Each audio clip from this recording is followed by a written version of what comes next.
serving their community is who they are because they love where they live. REMAX 3D Real Estate is proud to bring you Heart of Royse City, a video series dedicated to celebrating all the wonderfully great things about Royse City, Texas. On every episode, Dennisha Denney will share Royse City's story through the stories of the people who call Royse City home. This is Heart of Royse City. Hey y'all, I'm Dennisha Denney, your host of Heart of Royse City, and today we're sitting down at REMAX 3D Real Estate, and my very special guest today is Miss Michelle Carney. How are you today, Michelle? I'm great. How are you? I'm wonderful. Good. Thank you so much for agreeing to sit down with me today. Thank you for sharing this story. You're so welcome. Well, you have a very special story that I know that you want to share, but let's talk about this for a second. You guys live here in Royse City, right? We do. Okay. How long have you been here? We've been here about 4 years, maybe 4.5 now. What brought you to Royse City? The small town life, getting out away. Rockwall had grown so big, we wanted away and into a smaller area. Did this feel smaller 4 years ago to you? Oh, definitely. Does it still feel small to you? It still feels small. It's just getting bigger. Yeah. Does it make you want to stay and help make it stay a small community, or does it make you want to? I do. I love small communities, but even though it's growing, I just love being in this community overall because we know so many people in this area. And really in a short period of time, right? In 4 years. Correct. We actually lived in Rockwall before and moved out here, and a lot of our friends were moving this direction, so we're like, we're going this direction as well. How fun. It was. It's been a great journey to move out here and live this direction. Well, let's talk about Royse City since we're on that topic. Okay. And let's talk about what you love about Royse City. What I love is that hometown feel still. The Friday night football game that's local and you can go to it and watch great entertainment. All the high school sports, because being an ex-high school teacher, that's important to me is the high school sports. And getting to see those kids achieve and do well at whatever they love to do. Oh, how fun. What did you teach? I taught U.S. history and AP U.S. history, so. Oh, wow. Did you teach that in Rockwall? I did at Rockwall Heath. Oh, my goodness, the stories you could tell, I'm sure. Yes. We won't mention any names. Were you in that for years, or is that just something I actually had been in Rockwall schools for 22 years, and I helped open Rockwall Heath High School when it opened. So. Oh, that was an exciting time. It was. Rockwall was just getting that second school, and that's what I expect to happen probably out here soon. I don't know how soon, but it's just growing by leaps and bounds. I know when I first saw the high school going in and the stadium and all that, I'm like, wow, that's huge. That's incredible for Royse City, because you think of Royse City as this small town, but you see that stadium and you're like, it's not that small. That's right. That's right. In fact, my niece from Colorado came to visit, and she was like, is that like a college stadium? I'm like, no, honey, this is Texas football. That's right. Yeah, Royse City went big on that. I love that. So what are some of your favorite activities that Royse City does that you like to participate in? I love the downtown little celebrations that we have, and I love the Cookston Court. We hadn't been to Cookston Court for the music series till this year. Oh, yes. I don't know if it had happened before that and I had missed it, but we went down there with some neighbors and had the best time sitting down there. Isn't that fun, just to be able to go and have that outdoor environment? And go get ice cream at Main Street Emporium and come back. And Yes. Well, I know one of the reasons that you came on the show, and I want to hear your story. I've never met anyone who's gotten a bill passed through Congress. And so I just kind of want to open the floor for you to be able to share that story of what happened and how you went through that process. In January of 2017, we were living in a rent house and about to buy this house that we just moved into. And it was the perfect house for us. And our son was 24 years old, and he was a high-functioning autistic young man. And he couldn't handle his own money, so we knew he'd probably never be able to live on his own. And we were looking for a home, found the perfect home where he could have some independence but still be close by. And he drove to work that morning, and his autistic kids usually have some type of thing that they're obsessive about, and for him, time was. And he always wanted to be on time, didn't want to be late, and he could see his work about a mile from where he had a flat tire. So he parked his car, and he decided to walk on to work. And unfortunately, he was hit and killed by a man on his way to work. I am so sorry. Thank you. I just cannot imagine. When things came up with, we started asking questions about the driver. Was the driver alcohol tested? Well, no. Well, why was he not alcohol tested? Well, it was early in the morning. People don't drink in the morning, is what we were told. Said, well, did you check his phone to see if he was texting? Well, he told us he didn't. And then we said, you didn't physically check it? And they said, no. And so I decided something good had to come out of what happened to our family. Did the person that hit them, did he have a story of why or what happened? I mean, I'm He sure. just said he didn't see him.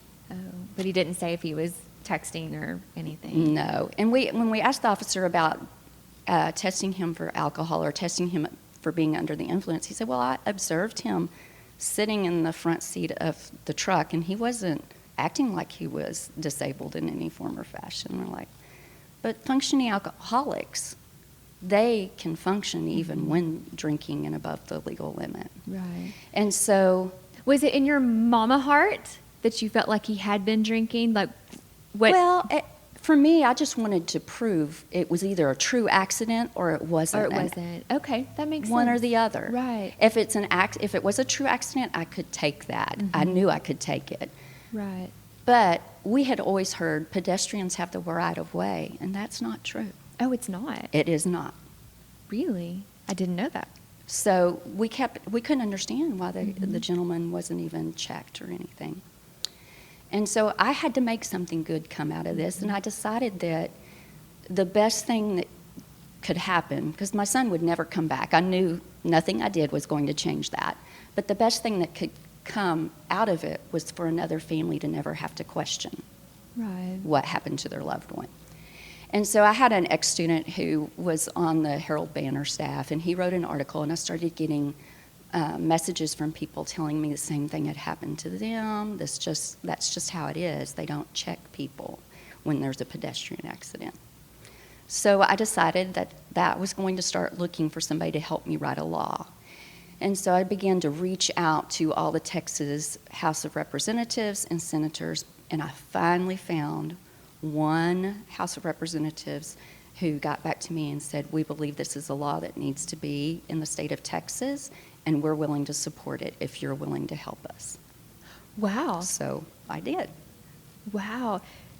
Can you share who that person was? It is Terry Meza out of Irving, the Irving area. Okay. Her staff got back with me and said, we're going to send it to legal counsel. We're going to have them look at it and see how it needs to read, because there's specific language. And I had been told by another House of Representatives person that I needed to write the bill myself, and I said, I'm not a professional at this. You were close though. You taught it in school, right? Parts of it. I can look up, and other states already had it, so I did take some language from some of the other states and did that. Really? So it was in other states. It just wasn't. We didn't have it for Texas. We didn't have it in Texas. Wow. Tennessee has it, Arkansas has it, Louisiana has it, Utah has it, Maine has it. I mean, there's quite a few that had it, but we just didn't have it in our law. Wow. So did you write it, or did they write it? Or they what ended happened? up writing it and sent it through legal counsel. And then once it comes out of legal counsel, if they say everything's okay, it has to go before a committee. And in our case, it was the Department of Public Safety and Homeland Security Committee. And so we were very fortunate that the gentleman who was the head of that committee was also working on a very similar bill to ours, but his dealt with watercraft. Oh. And so... Did they not test? They don't watercraft? test on what they do not have to. It's not a law. Didn't know that either. And so he had the two laws combined, and then he helped with, it was bipartisanship between the Democrats and the Republicans to get this through the House of Representatives. Wow. So once it gets out of that committee, it goes to be read 3 times in front of the House of Representatives before it gets passed out of the House of Representatives to go to the committee in the Senate. Why does it have to be read 3 times? My understanding was it had to do with amendments, if they wanted to add amendments to it. Did they have time to think about it and process it? And process it and see what questions they may have. What people say about it. Okay. And so that's why I never knew the 3 How long readings. did it take to go through 3 readings? Well, it has to happen really quick. Yeah, because they're only in session. There's in for a little such bit. Mm-hmm. a short amount of time. And so, like for our little bill, we kept going down and lobbying at the Capitol for it. And they kept inviting us to come back down and lobby some more, and we did. And every time that little bill went through right at the last minute, it was 5 minutes before midnight when they were cutting them off when ours got read. Oh, wow. Oh, that's a nail biter. Like, It was. We were sure. watching it live on TV, trying to keep up with what was going on. could you be there in person? We Or could did you have, but we to- didn't know that when it was going to come up for vote for sure in okay. front of the whole House. We just knew when it was going to be in front of the committee originally. So when midnight comes, or if you don't come before them, does it go away? It goes away. Man. And same thing happened in the Senate. It barely got through in the Senate in a short amount of time. What a blessing. It was, For and that to- we became friends with another family out of Grayson County. Actually, they live in Denison. It was another family. They were walking down the side of the road. He and his wife. They were run over by a gentleman coming down their road and killed his wife and severely injured him. And they partnered with us. And we named it the little bill that could, because every time it just kept going through in that short little bit of time that we had left. Sounds like the perfect name. Yes, it was. For that. It was. Oh, wow. So what happened after it went through the House and the Senate? After it went to Governor Greg Abbott's desk, and the governor has a choice. He can either sign the bill and it becomes law in September. He can just ignore it, not sign it, and it becomes law in September, or he can veto it, and then it's the end of the bill. In our case, he signed it, and so it's going to be law September 1st. Oh, so it's just now coming up. It's just now coming up. Wow. We just got it done. So did you get it done during this last legislation then? This last this session. Is brand new. It's brand new. Terry Mays' office picked it up in September or October-ish, and we began working all through November and December. And then in January, we knew it had been on the calendar, but we were just waiting for it to come up. Wow. So you hear people talking about they lobbied for something. What does that really mean? Like, what did you do? Did you physically go and talk to the different We went to representatives? every representative's office, talked to them or their chief of staff that was in the office. We went to every senator's office and talked to them and their chief of staff. And sometimes it was just introducing ourselves and telling our story.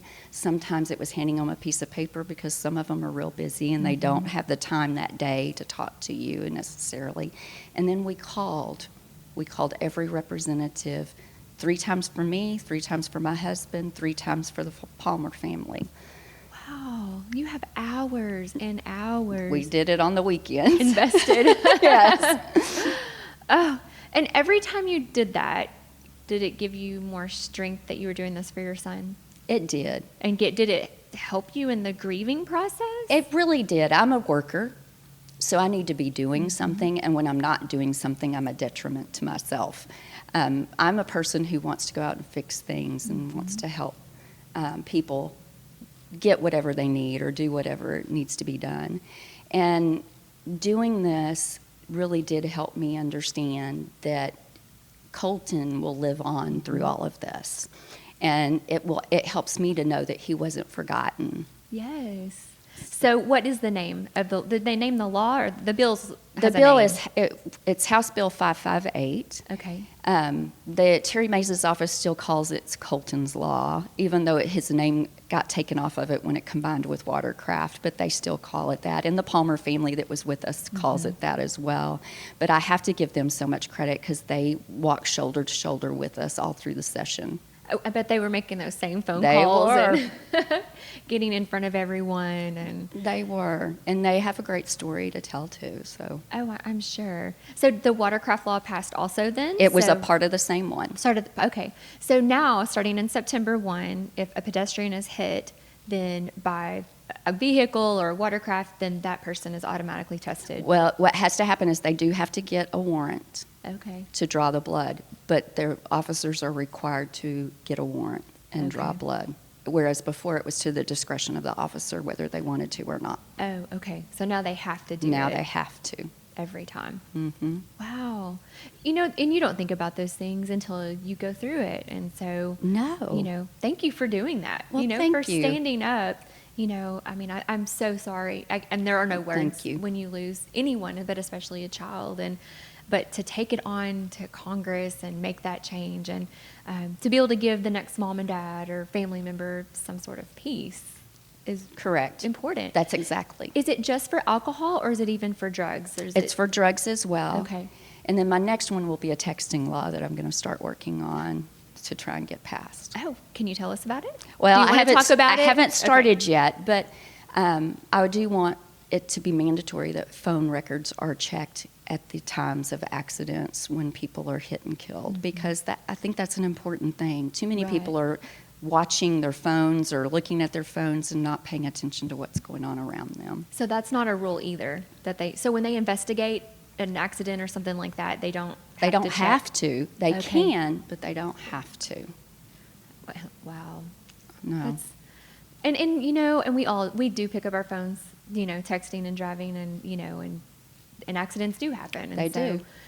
I think the more rules and the more things that come up like that are good for us to remind us of that. And it's good for the people who are, involved in drugs or alcohol, that reminder, Correct. So I don't know if you want to talk about this or not, and you can Okay. tell me you don't, but what was it like? Did you have any conversations with a gentleman who did accidentally We hit have your son? never heard from him. Really? So he didn't reach out to... He never did. We know his name, but we've never heard from him. Okay. It's just an unfortunate event. And I told somebody told me one day, well, you should not, you should be upset with him and blah, blah. And, I can be upset all I want to. It's not going to change the whole situation. Right. And going after him legally or anything like that's not going to change my situation either. It might make me feel better for a while, but it's Right. not going to fix it. No. Whereas the law will fix it for other people. That makes a difference. Mhm. Yes. Mhm. And you can probably sleep at night knowing that too, instead of harboring and holding on to Correct.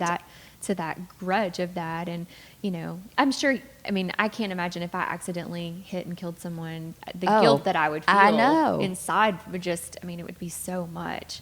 I So agree. it's I agree. It's so hard on both sides for families. It you know. is. Did you have to go through a legal process? Was there a legal process? There was, only because his insurance would not pay. Oh. So we had to hire lawyers in order to get that taken care of. They weren't going to even pay for a funeral for us.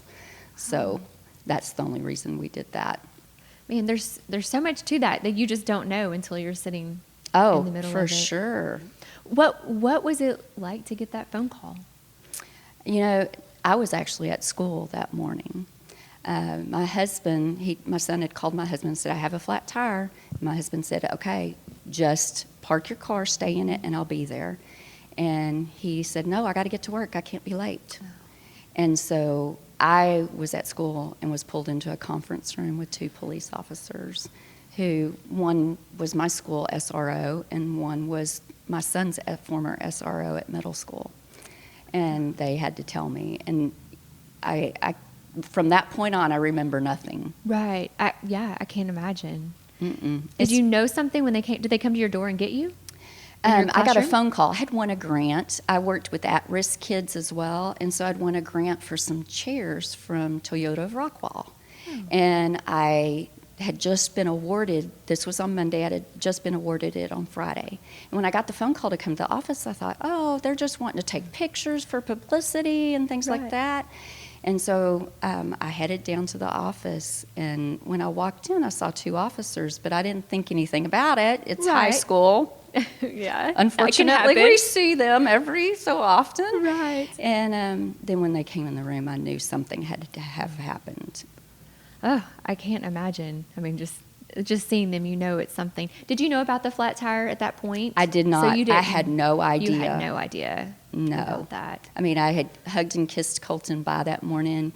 We'd had a good morning. Sometimes he gets real anxious in the mornings, but he was good. We talked about the evening and packing for the night because we were getting ready to move. And he said, I'll see you tonight.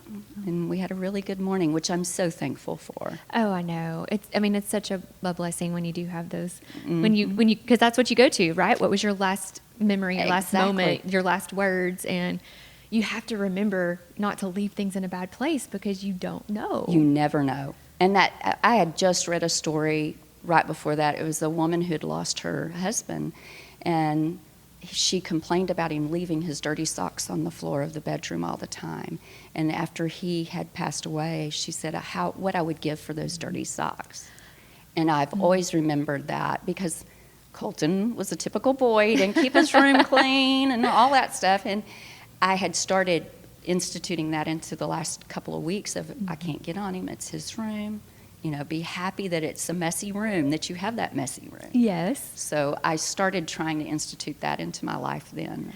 How old was he when you ran across that story and It changed was your about mindset? 3 weeks before he was killed that I Oh. ran across that story. It was so recent. It to was. that. So your heart had just kind of made that switch and that change. At that point, because we knew him living with us too, that for the rest of his life, that we would have to put up with some of that. Right. And he collected all kinds of different figures and animal figurines, things like that. So he had lots of that stuff everywhere. Was that hard to have to pack up his room and move? You were about to move. You know, we were very, very fortunate that we had some friends who, we had already hired movers, and they called and canceled the movers, and he owned his own moving company, but he was out of Greenville, and they came and packed up our whole house for us and moved. So you didn't have to do that. So we didn't have to do any of that. They moved it all in for us, and it's just kind of sat there. Right. Did they unpack it too, or did you have to unpack Most of the it? stuff that was ours that we knew, they unpacked.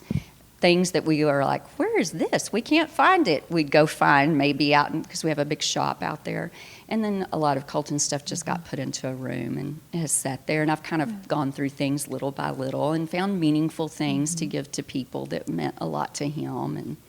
And that's probably helpful too. It is. To It's get very through helpful. that process and you know, to let his memory carry on with other people. And Definitely. that was probably a saving grace. It I was. really can't imagine having to go back in. You've already lost him, and then to have to pack his room.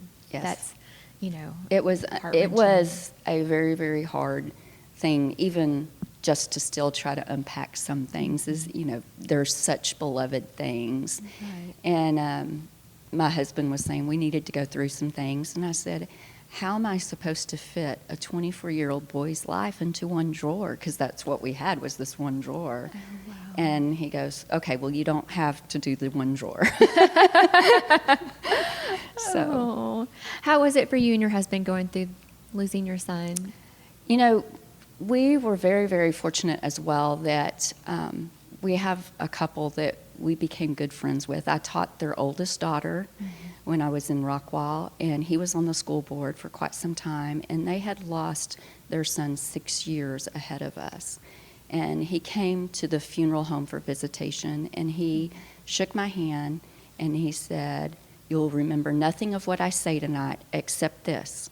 When you're ready, call me. And so I kept that in mind. And about 6 weeks later, I called him, and he and his wife and my husband and I go out to dinner about once a month. Really? Yes, just because there's a camaraderie with parents who have lost children, because you get that loss like nobody else Right. can. No. And it's been very helpful. I have had lots of people help us go through this, and lots of people that I've been able to help. Say we have a moms group that we attend in Rockwall where we get together, and that moms group is just a support group for moms that have lost children. There was a dad's group. They still try to get together some. They're just not quite as good as the women. Yeah, we're a little better about that. We are. But one of the things that we had been told was about 75% of the couples divorce after losing a child. Right. And we have 2 daughters. We have one daughter older and one daughter younger. And our youngest daughter went to some friends, my best friend, and said, are my parents going to get divorced now? Because somebody told her that. And my friend said, that means nothing, not Right. your mom and dad. And Dwayne and I had decided that we would let this pull us closer together rather than drive a wedge between the two of us, because Right. that wasn't going to do any good either. Right. Yeah. Except hurt our girls. Exactly. And you do see that a lot, where people do end up divorced, but, there was nothing either one of you could have done. So No. you're No. right. Staying together and, letting each other grieve and holding the other one up. I'm sure you took turns holding We each other did, up. and we went to counseling right off too. And good. that helped because I learned that he grieves differently than I grieve. I'm the doer. I've got to be up doing something, and when I'm by myself, it's critical time. He, on the other hand, just needs to sit. And I can't understand why he just needs to sit. And he can't understand why you're up doing all That's these things. exactly right. It's like, just rest a little bit. Oh. So that really did help. I think that's some of the best advice people can give is to go to counseling I when you go agree. through losing someone. In my own life, I've seen that experience. I waited 17 years to go to counseling, and it was the best thing I could have ever done. My mom went 6 months later, and she was able to get through the process much faster. It's so amazing. People tell you to do that, and you're like, because you keep thinking you can get yourself through it. And that you're just not being tough enough. Right. Or you're like, someone else has it worse. I need to just get over Right. it, and so there's so much. But, I firmly believe in that, going and getting that counseling. It does something that it's such a healing process. it is, and it's an objective person outside the situation that can bring up Yes. other ideas of how to cope or how that person copes, or, just different things. And it helps so much. It did wonders for both of us because, like I said, I didn't understand his grieving process, and he Right. didn't understand mine. So how did you get to that common ground then? Just recognizing that? Just recognizing told that. And we went quite often, and she helped a lot with understanding this is why he did this, and this is why she did this. And so it helped us. And we walked out of there ready and recharged for the next week Yes. at whatever came our way. Right. Grieving is hard work, as you know. It is. It really is hard work. And there's so much that comes at you that you are not prepared for. It's like waves that come over, and they will just wash over you at certain times. And then other times you're fine swimming away. Right. And it's not explainable. It's not. And you can't prepare for it either. No, you can't. And all you can do is sit there and hold somebody's hand and just say, I'm here. That's all you can do. I'm going to ask you this one last question, and I'm going to ask you your final Okay. question. But what do you now say to grieving parents or grieving people? In that moment when someone's lost someone and you want to reach out to them, what do you say to them? Because you've experienced a loss at a whole different level. So what are some of the words that you give to people? About the only words that I ever say is, I'm so sorry, and I have no words, because whatever I say is going to pale in comparison to what the loss is that you're experiencing. We had a lot of things said to us that I know people didn't mean how we took it, Right. but I never want to say the wrong thing to a grieving parent. And so all I can say is, I'm here, call me. A lot of the moms that are new moms coming into our group, I just give them my phone number and I say, call me. If I'm up, I'll answer my phone. If I'm not, I won't. But I know sometimes you just need somebody to talk. Yes. Yes. Just talking is therapy. It is. In and of itself. It is. So I love that. I know when my dad died, people said the most interesting things. And you're like, that didn't make sense. And there were no words. And you're in different phases. Sometimes you're in an angry state, and it That's makes so you, true. and they didn't mean it, and you give them grace. And That's right. So I think during that season of grief, everyone has to give everyone grace. You do. And people have to understand that as somebody grieving, you're not always going to say the right thing to, and you don't mean to Right. make them upset either if you say the wrong thing, if you just don't understand or something like that. Right. Michelle, thank you so much for blazing that trail. Thank you. And, I know it doesn't compare to losing your son, but you did make such a difference for future families. Well, thank So, you. you're so welcome. Okay, I'm going to ask you one more question. Okay. But you have to pick a number between 1 and 20 first. Okay. 13 is our lucky number. Okay. If you could change one thing about your upbringing, what would it be? I would have lived closer to my family, my extended family. My parents moved away from both of my grandparents. They all lived in West Texas. So we only got to see them a couple of times a year. And my parents and my husband's parents now live real close to us. And my kids got that I didn't get. I got to stay with my grandparents some in the summer for a couple of weeks, but it's not the same as having your grandparents come to football games or recitals or things like that. So I would definitely have changed that so I could have been closer to my grandparents. Did your kids get to grow up closer to their grandparents then? Yes. So you got to give that back. I got to give that back, definitely. It was such a blessing to have our parents live close to us, too. Yes. I can't imagine how my mom and dad did it without having family near them. Right. It takes a village to raise our kids today. It does. It definitely does. Well, Michelle, thank you so much for sitting down with me. It was such a pleasure to hear your story. Thank you for blazing that trail, like I said a minute ago, and just, continue forward and let us know how we can help you. Okay, thank you so much. You're welcome. Bye-bye. Bye. Thank you for watching Heart of Royse City. This video series, which is designed to celebrate Royse City, Texas, is spearheaded by REMAX 3D Real Estate.